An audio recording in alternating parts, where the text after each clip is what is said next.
Concentration. Question है आपका समानांतर चतुर्भुज का पैरेललोग्राम का क्वेश्चन है, ठीक है ना। देखिए क्वेश्चन कह रहा है कि एक समानांतर चतुर्भुज है एबीसीडी जिसका कि क्षेत्रफल है 120 मीटर स्क्वायर सेंटीमीटर स्क्वायर, ठीक है ना। यदि इसकी भुजा AB, एक भुजा AB 15 मीटर सेंटीमीटर है, तो AB एवं DC की बीच की दूरी को ज्ञात करना है, ठीक है ना। AB तथा DC की बीच की दूरी को ज्ञात करना है। इसके अतिरिक्त यदि एंगल CDA अगर 150 डिग्री है तो समानांतर चतुर्भुज का परिमाप भी ज्ञात करना है, मतलब उसकी चारों भुजा को जोड़ना है, ठीक ना। तो ध्यान दीजिए, सबसे पहली बात तो यह है कि हम इसका क्या करेंगे, फिगर बनाएंगे, ठीक है ना, और फिर वहां से समझने का प्रयास करेंगे। जैसे देखिए कि अगर समानांतर चतुर्भुज है तो आमने सामने की जो भुजा होगी वो क्या होगी, समानांतर होगी, ठीक है। आमने सामने की भुजा क्या है, समानांतर है, ठीक। A B C और D, ठीक है। यहां पे कह रहा है कि AB 15 सेंटीमीटर है, मतलब इसकी दूरी कितनी है, 15 सेंटीमीटर, ठीक है। और इसके बाद कह रहा है कि AB तथा DC की बीच की दूरी ज्ञात करना है, मतलब AB और इस DC की बीच की दूरी, मतलब वह दूरी जो इसको समानांतर बनाता है, वह दूरी जो इसको समानांतर बनाता है। तो इस समानांतर चतुर्भुज का वो क्या कहलाएगा, ऊंचाई कहलाएगा। कहलाएगा कि नहीं कहलाएगा।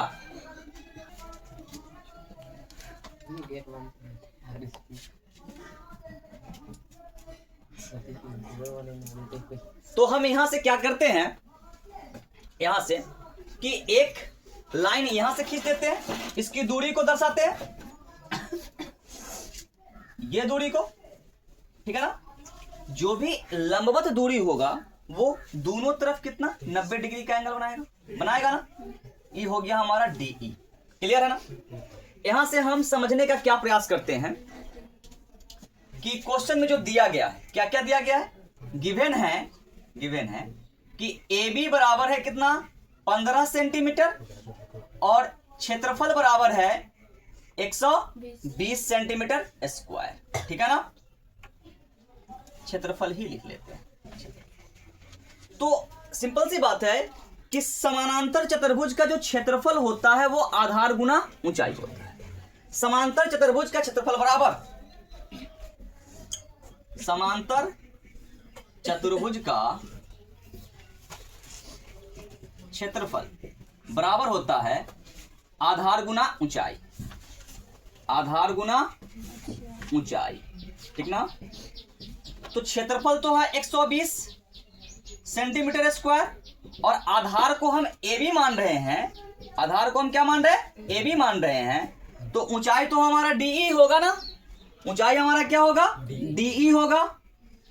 तो AB का वैल्यू कितना है, 15। 120 सेंटीमीटर स्क्वायर बराबर 15 सेंटीमीटर गुना क्या, DE। यहां से अगर हम DE निकाल ले तो ये इधर आएगा, तो 120 सेंटीमीटर स्क्वायर अपॉन में 15 सेंटीमीटर, 1 सेंटीमीटर से 1 सेंटीमीटर कट गया, यहां से ये कटा 8 टाइम में, ठीक ना। तो DE का वैल्यू कितना आ गया, DE इक्वल टू आ गया हमारा 8 सेंटीमीटर। एक तो आंसर आ गया हमारा, क्या लाना था कि AB तथा DC की बीच की दूरी ज्ञात करना था। तो AB तथा DC की बीच की दूरी DE है जो कितना है, 8 सेंटीमीटर है। क्लियर है, यहां तक किसी को कोई दिक्कत नहीं, ठीक है। अब देखिए आगे कह रहा है कि इसके अतिरिक्त यदि एंगल CDA कितना है, 150 डिग्री है। CDA कितना है, 150 डिग्री है, मतलब ये जो एंगल है हमारा, ये एंगल ये कितना है, 150 डिग्री है, ठीक ना, 150 डिग्री, ठीक। सेकंड केस का मैटर ये है कि समानांतर चतुर्भुज का एक प्रॉपर्टी है कि उसके लगातार दोनों कोण का योग 180 डिग्री होता है, ठीक है ना। नियम के अनुसार, किसका नियम, समांतर चतुर्भुज के नियम के अनुसार, नियम के अनुसार दो लगातार कोणों का योग, दो लगातार कह लीजिए कोनों का योग बराबर कितना 180 डिग्री। क्लियर है ना। तो हम यहां पे क्या करते हैं कि इस एंगल को और इस एंगल को जोड़ लेते हैं, कोई दिक्कत। C D A plus D A B का मान, ठीक है ना। तो angle C D A plus angle D A B equal to कितना आ जाएगा 180 डिग्री। और एंगल सी डी ए कितना दिया गया है 150 degree. Angle C D A equal to कितना है 150 डिग्री। तो यहां पर 150 रख दे, यहां आ जाएगा कितना 150 डिग्री प्लस एंगल डीएबी बराबर 180 डिग्री, ठीक है ना। तो angle DAB equal to 180 degree और ये 150 डिग्री उधर जाएगा तो घट जाएगा, माइनस कितना 150, ठीक है। एंगल डी ए बी का मान आ गया, एंगल डी ए बी का मान कितना आ गया 30 डिग्री। अब हम यहां पे लिख सकते हैं कि ये 30 डिग्री है, ठीक है ना, 30 डिग्री है। यहां तक किसी को कोई दिक्कत नहीं है ना। इसके बाद थोड़ा सा दिक्कत होने वाला है। क्या होने वाला है, क्योंकि एक नया चीज आएगा यहां से, आपको क्या आएगा त्रिकोणमिति आएगा, ठीक है ना। कि जहां भी समकोण त्रिभुज होते हैं वहां पे हम त्रिकोणमिति का प्रयोग कर सकते हैं। क्लियर ना। तो ये चीज आपके लिए नया होगा, ठीक है। फिर भी समझिएगा कि अब क्या कर रहे हैं। अब देखिए कि DAE एक समकोण त्रिभुज है ना। कंडीशन यही है ना आपका,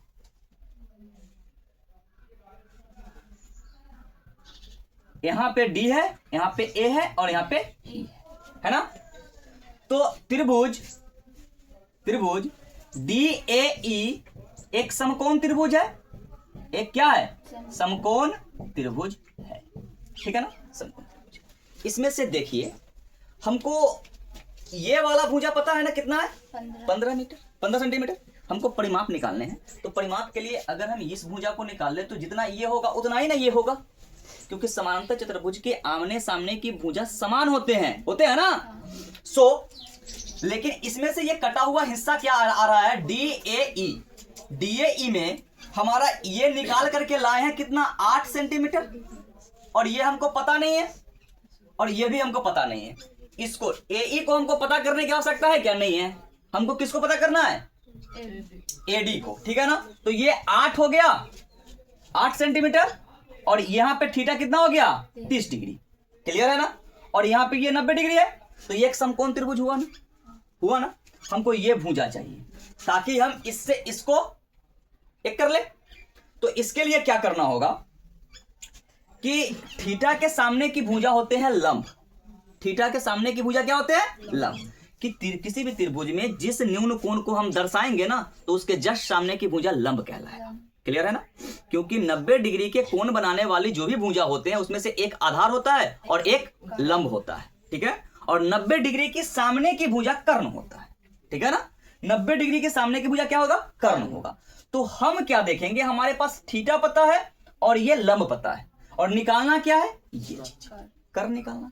तो इसके लिए क्या करेंगे कि कर्ण और लंब का संबंध को खोजेंगे कि कर्ण और लंब का संबंध किस त्रिकोणमिति में आता है।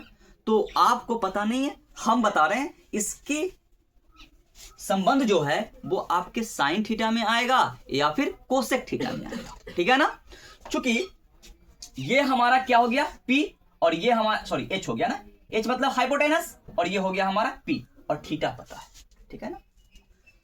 तो त्रिभुज में कर्ण बराबर है DA,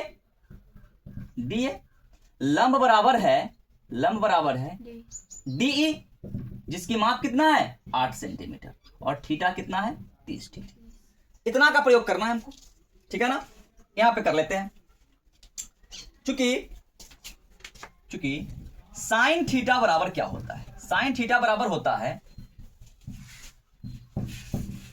लंब बटा कर्ण होता है, ठीक है ना। लंब बटा क्या होता है कर्ण होता है। तो साइन थीटा का वैल्यू कितना है 30 डिग्री। साइन 30 डिग्री बराबर इस त्रिभुज में चल रहा है ना, इस त्रिभुज में तो हमारा DE बटा क्या आ जाएगा DA आ जाएगा। DE बटा DA, DE हमारा लंब हो गया और DA हमारा कर्ण हो गया। क्लियर ना? अब देखिए कि साइन 30 डिग्री का एक प्रॉपर वैल्यू होता है, कितना होता है? 1/2 होता है। साइन 30 डिग्री का वैल्यू होता है, हम यहां पर लिख देते हैं, साइन 30 डिग्री बराबर होता है 1/2। साइन 30 डिग्री को हम क्या लिख सकते हैं? 1/2 लिख सकते हैं। तो यहां पर 1/2 लिख देंगे बराबर DE हमको पता है कितना? 8, और DA हमको निकालना है, DA हमको निकालना है। अब यहां से क्रॉस मल्टीप्लीकेशन होगा ना, DA में 1 से गुना तो DA बन गया, और यहाँ पे 8 में किससे गुना? 2 से। तो DA बराबर कितना मिला हमको? 16 सेंटीमीटर। क्लियर है? किसी को कोई दिक्कत यहां तक? नहीं। तो ये हमारा हो गया कितना? 16 सेंटीमीटर। तो चतुर्भुज का, समांतर चतुर्भुज का परिमाप ही चाहिए ना हमको, तो चारों भुजाओं को नहीं जोड़ लेंगे। अगर ये 16 तो यह भी 16, ये 15 तो यह भी 15। क्लियर ना? तो अब यहां से हम परिमाप निकालते हैं, तो परिमाप बराबर हो जाएगा 2 इंटू लंबाई प्लस चौड़ाई, 2 इंटू लंबाई प्लस चौड़ाई। लेकिन चौड़ाई परफेक्ट थोड़े ना है, चौड़ाई परफेक्ट नहीं है। तो इसके लिए क्या लिखेंगे हम कि AB plus BC plus CA plus CA क्या लिख दिए हम? BC प्लस CD, अब प्लस में D। क्लियर ना? तो AB आ गया हमारा 15 प्लस 16 प्लस 15 प्लस 16, ठीक है ना? 15 15 30 16 16 32, 62 सेंटीमीटर। ठीक है ना? तो परिमाप आ गया हमारा, परिमाप बराबर सेंटीमीटर, तो ये आ गया हमारा कितना? 62 सेंटीमीटर। ठीक है ना? किसी को कोई दिक्कत?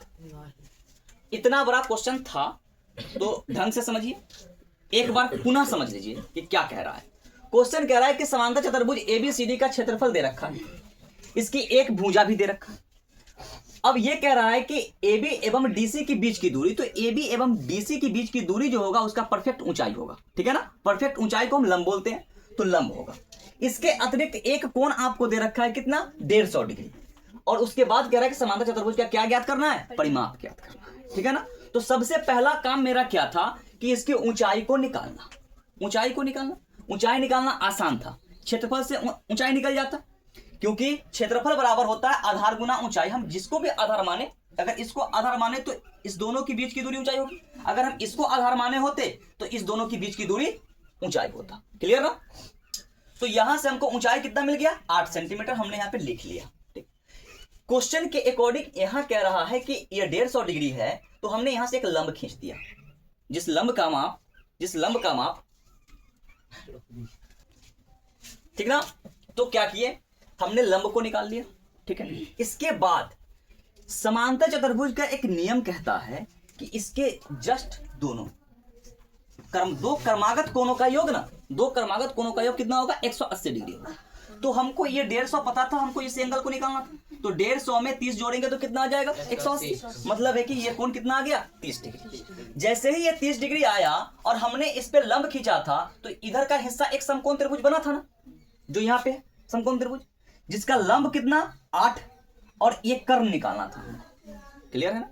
इस भुजा से हमको मतलब था ही नहीं, निकाल सकते हैं लेकिन इससे मतलब हमको था ही नहीं, क्योंकि ये हिस्सा इसका हिस्सा है ना ये, और ये टोटल हमको पता है, हमको इसी की आवश्यकता है। तो ये 15 सेंटीमीटर हमको पता था, तो यहां पर हमने त्रिकोणमिति का प्रयोग किया। ठीक है?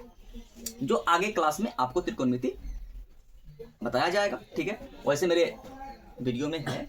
ठीक है ना? त्रिकोणमिति देख लीजिएगा। अब देख लीजिए कि साइन 30 डिग्री का जो वैल्यू होता है वो परफेक्ट मान 1/2 होता है, और साइन थीटा बराबर होता है लंब बटा कर्ण।